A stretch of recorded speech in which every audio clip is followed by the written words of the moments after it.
ठाकुर साहब, इतना अच्छा आपका इंट्रो हो गया और ये इतने बड़े स्टेज के सारे नाम उनके साथ हो गए, तो ये अमेरिका जाके आप वहाँ काम क्यों शुरू कर दिया आपने? बस यही मैं सोच रहा था कि आप सवाल कभी ना कभी तो मुझसे करेंगे।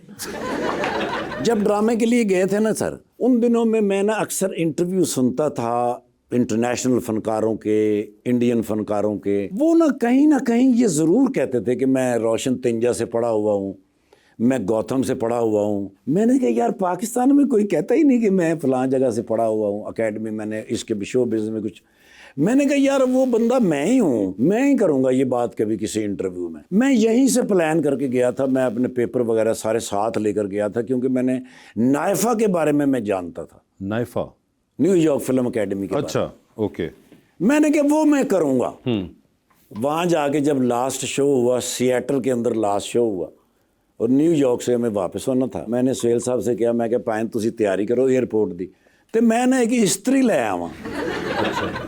फिर मैं इस्त्री लैन गया, फिर नहीं मैं वापस आया। क्या मतलब, आप वहाँ पे स्लिप हो गए? मैं स्लिप हो गया। अच्छा, अब ये आप अंदाज़ा लगाएं कि $1 मेरी जेब में, वाइट शर्ट और ब्लैक पैंट और शूज़ पहने हुए हूँ, ना मेरे पास बैग है, ना कपड़े हैं, ना कुछ हैं। फुटपाथ पे मैं मुसलसल चल रहा हूँ और सोच रहा हूँ कि भाई निकल तो पड़ा हूँ, करूँगा क्या, रहूँगा कहाँ। मेरे दिमाग के किसी खाने में नहीं था ये सारा कुछ। मैं कुछ 3 सिग्नल क्रॉस की तो मेरे पास एक लिमोजीन आकर रुकी। उसमें ना जी गुजरांवाला का एक बंदा था, कहता ठाकुर साहब कितने चले हो? मैं क्या सर चाह पीण। कहते ਤੁਹਾਨੂੰ की पता चाह कितों अच्छी मिलती, बैठो मैं तुम चाह पिया के ले आऊँ। और ये शहर था न्यूयॉर्क जिसमें हो रहा है? यस। थोड़ा सा आगे गए हैं तो उसने ना गाड़ी साइड पे लगाई और मेरी तरफ ऐसे मुंह किया। मैंने कहा ने ठाकुर साहब अल्लाह तुहानू अमरीका लै ही आया है, वापस ना जाना। अच्छा। मैं कहा यार चलो तुहाडी एक गल मन लैने आ, बंदा रवे किथे ते करे की। उसने फिर सीधा हुआ, गाड़ी सीधी की, उन्होंने यू टर्न मारा, उन्होंने कहा आओ मैं तुहानू दसना। वो गल्लां करदे करदे ले गया 702 बेवरली रोड। तो उसने कहा ए घर हैगा सर, इत्थे तुसीं रहना है? तो मैं क्या करना की है? ये कहता मैं तुहानू 2-3 दिन बाद दसा। उसकी ना जी कोई सवारी थी जहाँ जिसको उसने पिक करना था एयरपोर्ट से। उसने कहा कि यहाँ पर फ्रिज है, ये टीवी है, ये सारा कुछ है, मैं 3 दिन के बाद आऊँगा, आप यहाँ पर रिलैक्स हो जाएं। अब मैं वहाँ 3 दिन के लिए अकेला रह रहा हूँ। वो 3 दिन के बाद आया, वो मुझे ले गया एक पार्किंग लॉट के ऊपर जहाँ सियालकोट का कोई बंदा सुपरवाइज़र था। उन्होंने कहा जी यह बंदा है यूनिवर्सिटी काम सिखाना। उधर मैंने कोई 1 हफ्ता काम किया, उसके बाद फिर मैं एक लोकेशन पे आ गई। ज़िंदगी शुरू हो गई, कुछ पता नहीं कौन किधर जा रहे हैं। उस दौरान ना जी कोशिश करते करते मैं नाइफा तक पहुँच गया। अब जब मैं वहाँ पहुँचा तो मैंने जो पढ़ा था उनको ग्रेजुएशन चाहिए होता है। जब वहाँ पहुँचा उन्होंने पेपर देखे, वो कहता वेयर इज़ योर ग्रेजुएशन? मैं क्या है, वो तो मानते नहीं हमारे ग्रेजुएशन को। मैं क्या मर गए भाई, लेकिन आज़म मेरा पक्का था। मैंने कहा छोड़ूंगा नहीं मैं इनको। सर जी मैंने वहाँ 100 स्ट्रीट से ग्रेजुएशन किया। अच्छा, ग्रेजुएशन ही वहाँ से कर लिया? सर जी उधर मजदूरी करता, पैसे इकट्ठे करता, पढ़ता, ग्रेजुएशन किया। और इस दौरान ना जी मुझे क्या प्रॉब्लम थी, वो ट्रेनें बड़ी चेंज करनी पड़ती। मैंने उनसे पूछा, मैंने कहा यार लाइसेंस बनवाना। उन्होंने कहा पागल हो गए हैं, अमेरिका से लाइसेंस, ये बड़ा मुश्किल काम है लाइसेंस। उन्हें मैंने इतना डराया जी साहब, सारी रात नींद नहीं आई। सुबह मैं उठा तो सीधा पहले लाइसेंस के दफ्तर में गया। उधर से मैंने बुक ली, बुक लेके नाल मैंने तैयारी शुरू की। पहले वो रिटर्न टेस्ट होता है, रिटर्न टेस्ट फर्स्ट टाइम मैंने पास किया सर। फिर उसके बाद ड्राइविंग टेस्ट पास किया। उसको नहीं बंदे को पता। मैं लाइसेंस लिया वहाँ से, लिया के तो मैं टीवी के उत्ते नाल स्टैंड के उत्ते ला के सजाता। मैं कहती नज़र पैगी तेन पता लगेगा भी लाइसेंस की होंदा है। सिर्फ यही नहीं, मैं लाइसेंस ले आया, मैं वहाँ से वापसी पे येलो कैब की बुक भी ले आया, वो पढ़ी, उसका मैंने रिटर्न टेस्ट पास किया, ड्राइविंग टेस्ट पास किया, दूसरा लाइसेंस। फिर मैं गया लिमोजीन की बुक लेकर आया, फिर मैंने उसको पढ़ा, टेस्ट पास। फिर मैं बस का लाइसेंस ले आया, फिर मैं ट्राले का लाइसेंस ले आया। जब मैं वो टंगया ना तो उस बंदे ने उठ के मेरे सामने कान फाड़ ले। उन्हें कहा यार सॉरी मैं तेन की कह बैठा सा। मैं क्या पुत्र हले तो मैं हैलीकॉप्टर की भी बुक ले आया।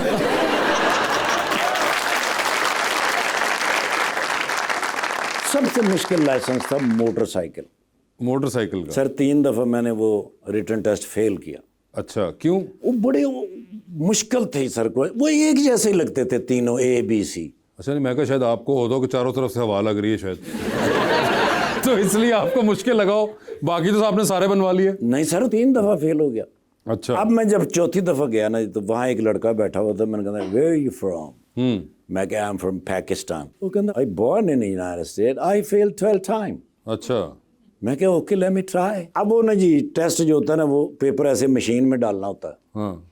वो गया और उसके बाद आवाज़ आती है, तो आवाज़ आई मिस्टर इफ्तिकार ठकुर। वो उनकी एक्शन में। तो मैं उस मशीन के ऐसे सामने हुआ तो कहती कांग्रेचुलेशन यू पास। तो उधर से एक रसीद निकल आती। अच्छा। वो मैंने निकाली, जाके फीस जमा करा दी, लेकिन गया नहीं मैं उधर ही खड़ा रहा।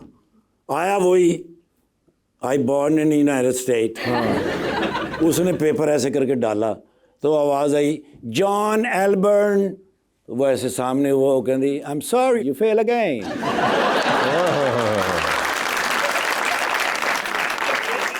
मिलाया उन्होंने, फिर हाथों में मिलाया, खाली सादा नहीं हाथ मिलाया, मैं 5-6 बार इंजन भी किया। अच्छा। यस।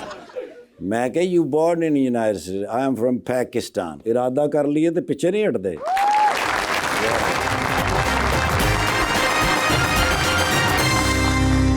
वेलकम बैक टू गपशप। ठाकुर साहब, आप भी थिएटर एक्टर रहे हैं और हैं, अब तो आप शायद नहीं करते इतना, लेकिन आप उन चंद अदाकारों में से हैं जिनका आगाज थिएटर से हुआ है, और स्पेसिफिकली ये पंजाब का जो थिएटर था, सुहेल साहब हो गए, आप हो गए, कि जिनके बारे में लोगों की परसेप्शन वो नहीं है जो बाकी थिएटर एक्टर्स की होती है।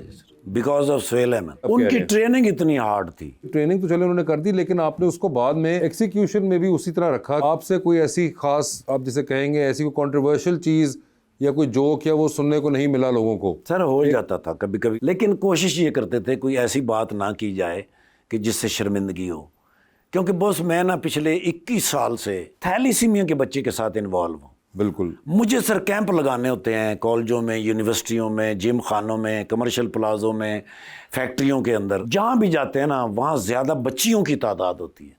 अगर मेरी बेटियाँ जो हैं वो बात सुनेंगी तो वो मेरे करीब नहीं आती। मैं उनको कैसे कन्विंस करूँ कि भाई मुझे उस बच्चे के लिए ब्लड चाहिए जो थैलेसीमिया का मरीज़ है, क्योंकि ये बच्चे ब्लड देते हैं तो उनकी ज़िंदगी बचती है।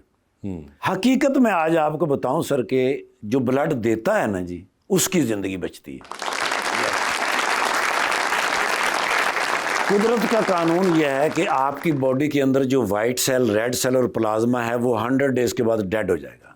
इससे पहले कि वो डेड हो जाए आप वो किसी को डोनेट करके किसी की जिंदगी बचा सकते हैं। इन बच्चों को, इन बेटियों को कायल करना पड़ता है। 75% बच्चियां ब्लड डोनेट करती हैं और 25% बच्चे डोनेट करते हैं। हमें इन बच्चियों के दरमियान में रहने के लिए इन सारी बातों का ख्याल रखना चाहिए और रखना पड़ता है। ठाकुर साहब, जल्दी से आज आपके साथ भी हम अंडर द स्पॉटलाइट खेल ही लें। यार मैंने गल्लां कीतियां वैसे ही दे दो। बता दीजिए फिर, इनमें से किसकी कॉल है तो फौरन उठाएंगे, किसकी कॉल है तो मैसेज पे जवाब देंगे, और किसकी कॉल है तो फिलहाल आप अपना फ़ोन रख के कमरे से बाहर चले जाएंगे। ऑप्शंस आपके पास जो हैं वो हैं जनाब सलीम अलबेला, जनाब नसीम विकी और जनाब सखावत नाज। सबसे पहले सलीम अलबेला साहब। ठीक है सर, किसको मैसेज पे जवाब दे रहे हैं? नसीम विकी साहब। और किसका फ़ोन आया तो रख के कमरे से बाहर जा रहे हैं? हो सकता है मैं ऑफ ही कर दूं।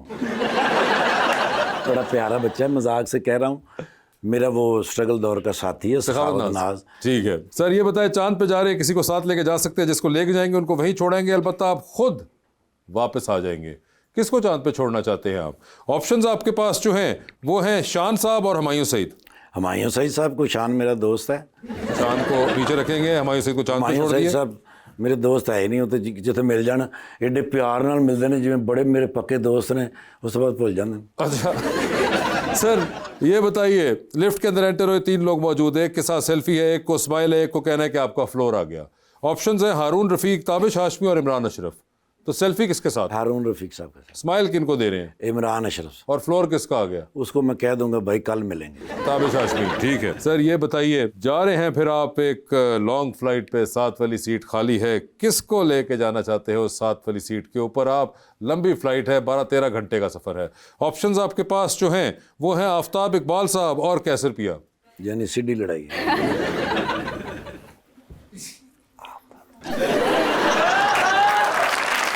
आफ्ताब इकबाल साहब, ठीक है। टाइटैनिक पे जा रहे हैं आज आप भी। बता दें फिर किसको साथ लेके जाना चाहते हैं टाइटैनिक के ऊपर आप। ऑप्शंस आपके पास जो हैं वो हैं मौलाना फजल रहमान, महविश हयात और सोनम बाजवा। महविश हयात। महविश हयात होंगे, ठीक है।